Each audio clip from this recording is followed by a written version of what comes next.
राज्यभर आपल्या कडक प्रशासन शैलीसाठी ओळखले जाणारे अधिकारी तुकाराम मुंढे यांच्या कारवाईची चर्चा सध्या सर्वत्र रंगली असून त्याचा परिणाम पुलगाव शहरातही पाहायला मिळत आहे। शहरातील सार्वजनिक ठिकाणी उभारण्यात आलेले अनेक पानठेले व हातगाड्या कारवाईच्या धास्तीने बंद असल्याचे चित्र दिसून आले।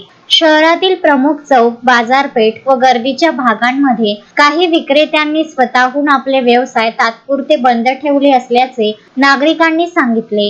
प्रशासनाकडून अतिक्रमण व बेकायदेशीर व्यवसायांवर कारवाई होण्याची शक्यता लक्षात घेऊन अनेकांनी सावध भूमिका घेतल्याचे दिसून येत आहे। दरम्यान पुलगाव शहरात मुंडे पॅटर्नची जोरदार चर्चा सुरू असून प्रशासनाच्या कठोर भूमिकेमुळे शहरातील शिस्त आणि स्वच्छतेला चालना मिळेल अशी अपेक्षा काही नागरिकांनी व्यक्त केली आहे, तर दुसरीकडे छोट्या व्यावसायिकांच्या उदरनिर्वाहाचा प्रश्नही निर्माण होऊ शकतो अशी प्रतिक्रिया काही विक्रेत्यांनी दिली। अधिकृत स्तरावर कोणतीही विशेष कारवाई जाहीर करण्यात आलेली नसली तरी शहरात निर्माण झालेल्या चर्चेमुळे अनेक व्यावसायिकांमध्ये संभ्रमाचे वातावरण निर्माण झाले आहे। आगामी काळात प्रशासनाची भूमिका स्पष्ट झाल्यानंतरच परिस्थिती अधिक स्पष्ट होणार आहे। अश्विन शाह, विदर्भ न्यूज, पुलगाव।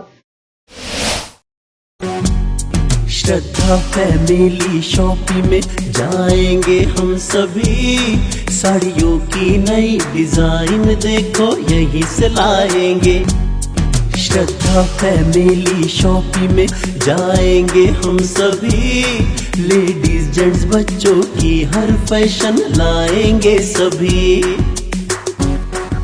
फैशन के सफर में आप भी आगे ही आगे बढ़ते चलिए, क्योंकि बिजीलैंड का सबसे बड़ा आलीशान भव्य showroom Shraddha family shopping and mall, Busyland complex, Nandgaon Peth, Amravati.